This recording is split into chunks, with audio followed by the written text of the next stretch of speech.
Welcome back mga kaaldab. Ito na naman po ang inyong lingkod, si Mr. Destiny.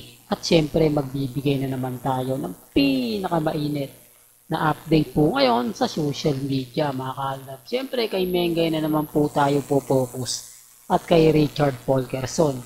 Sa ngayon kasi mga kaaldab, medyo sobrang busy si Alden Richards. Ramdam nyo mga kaaldab na kapag si Alden Richards walang ganap, si Mengay tahimik pa rin.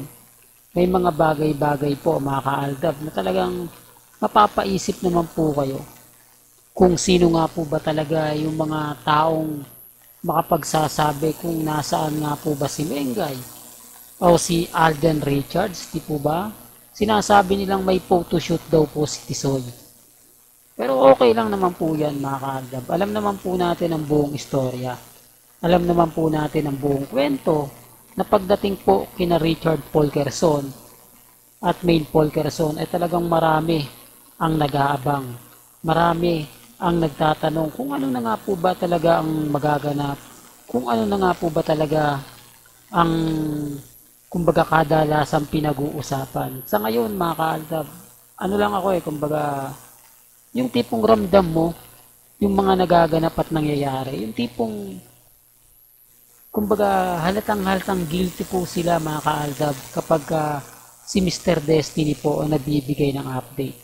Halatang halata po mga kaaldab na affected po sila. Di po ba? Real to kaya mga kaaldab.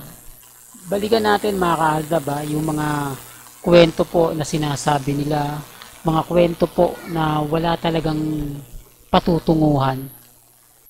Ang ibig ko sabihin mga kaaldab, yung issue po kay Alden, kay Catherine, talagang pinapainit po nila. No? Normal lang yan mga kaaldab. Sabi ko nga po sa inyo, kailangan pong tanggapin din po ni Alden Richards na wala siyang choice mga kaaldab. Ganun din naman po si Mengay. Kasi alam po natin na part ng pelikula kailangan talagang kumita dahil sabi ko nga po sa inyo, napakalaki ng ginastos po ng GMA Network at ABS-CBN para lang po sa pelikula ni na Alden at ni Catherine. Pero sabi ko nga po sa inyo, dollar po ang ginastos nila dyan. Kaya normal lang po yung mga sinasabi at pahayag po ng iba na kumbaga magsyota, yung galawang nakikita. Pero kita nyo naman po wala pong ganap si Alden. Wala pong update na magkasama po sila ni Catherine. Tanging gawa-gawa lang po nila yon para makumbinse yung mga ilang netizen na masabing magkasama daw si Alden at si Catherine, pero wala naman pong nakikita. Gaya ng pinapaliwanag ko mga kaaldab, tikom pa rin po si Alden, hindi talaga siya magsasalita, hindi talaga yan magre-react, hahayaan niya lang po yung mga fans kung ano po yung iisipin. Hahayaan lang po nila kung ano po yung magaganap, kung ano po yung mangyayari. Di po ba? Yun naman po lagi kong pinapaliwanag. Kaya nga po maraming naiinis, maraming nagagalit sa akin na ay nako, yan na naman si Mr. Destiny. Ano lang na naman yan, paasa na naman yan, etc. etc. Di po ba? Kasi lahat ng sabihin ko, lahat po ng ipaliwanag ko, talagang magiging bitter lang po talaga ako. Totoo yan mga kaaldab, kasi kahit ano po yung sabihin ko rito, kahit ano po yung kumbaga gawin natin, hindi po nila maintindihan. Sinasabi nila, bakit nakikipaglaban ka Mr. Destiny? Bakit hindi ka pa bumitiw? Hindi po ba? Kasi nga po mga kaaldab, pag ako nagbigay ng mga update, talagang ramdam nila. Ramdam nila na, kumbaga,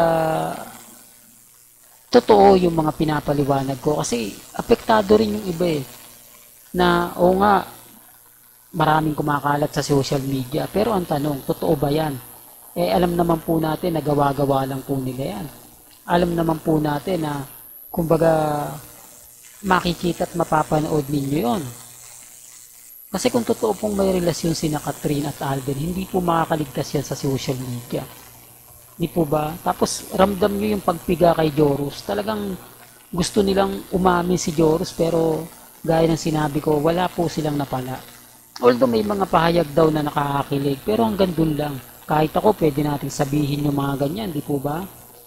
Kaya lang, syempre, mga kaaldab, andun yung point na kailangan natin tanggapin muna ngayon na para sa pelikula ni Alden, para sa pelikula ng Hello Love Again, kumbaga magmimistulang, kumbaga walang pakiramdam si Alden para sa mga Aldab. Kasi kumbaga pagkatapos naman po ng pelikula hanggang November 13 lang naman yan, pagkatapos niya wala na, back to normal na po tayo. Di po ba? Yun naman po yung mangyayari doon, kaya nga po hindi umaamin sina Alden Richards at si Catherine dahil alam niya sa bandang huli magkakahiwalay din sila, lalo na po pagka natapos yung promotion. Di po ba? Yun lang naman po talaga yung magagawa nila na hindi muna magsalita, hayaan muna yung isipin ng mga fans na silang dalawa ay may relasyon, hayaan po nila yung media na kumbaga pag-usapan sila para nga mag-hype, para talagang pag-usapan ang pelikula ng Hello Love Again, gaya nga po ng 5 breakups and a romance. Di po ba? Kasi gusto talaga nilang mangyari na talunin yung benta ng ticket sa 5 breakups and a romance. Totoo yan mga kaaldab. Kasi nga po mga kaaldab, ang daming nag-aabang, ang daming nagtatanong kung may relasyon nga po ba talaga si Catherine at si Alden. Halos yung social media talagang yun ang yun yung kumbaga katanungan, pero wala naman pong makapagpapatunay at makapagsasabi na may relasyon si Alden at si Catherine. For the record lang po, wag po kayong padadala. Wala pa pong, kahit si Alden di po nagsasalita, kahit si Catherine wala po. Social media lang po nagpapalaki.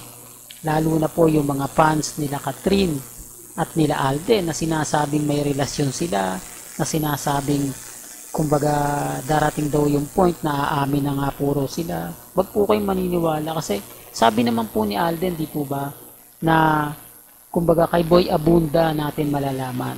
Magpapapress con si Alden Richards kung sino nga po ba talaga yung kumbaga laman ng puso niya. Diba? Hanggat wala pa pong mga announcement, wag po kayong basta-basta maniniwala. Yan ang katotohanan mga kaaldab. Kaya nga po ako, hinahayaan ko lang po, lalo na po yung mga basher natin na galit sa akin, lalo na po sa Facebook, no? Nawala lang tayo mga kaaldab kung ano-ano na pong hindi maganda. Na normal lang po sa akin yan. Sabi ko nga po sa inyo, kung iba-iba po tayo, gaya ng mga matatampuhin, di po ba, ng mga mamis, mga titas, mga senyor, na hindi nila matanggap yung mga ganitong nangyayari.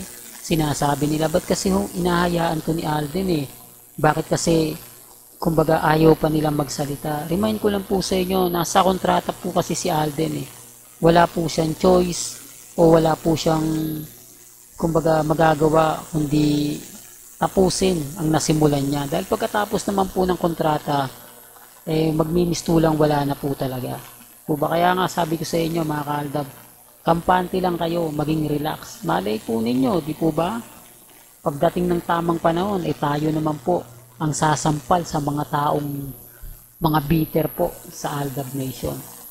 Pero bago po natin ituloy itong magandang update na to, kung bago ka lang sa channel na to, at isa kang Two-Blooded Aldab Nation na nagmamahal kina Mengay at Isoy, tama po ang channel na pinuntahan mo, kaya consider na po kitang bagong subscriber. At huwag mong kalimutang i-share ang mga video po natin sa mga mami, sa mga titas, at sa mga senyor. Hanggang sa muli, salamat po sa panonood at pakikinig.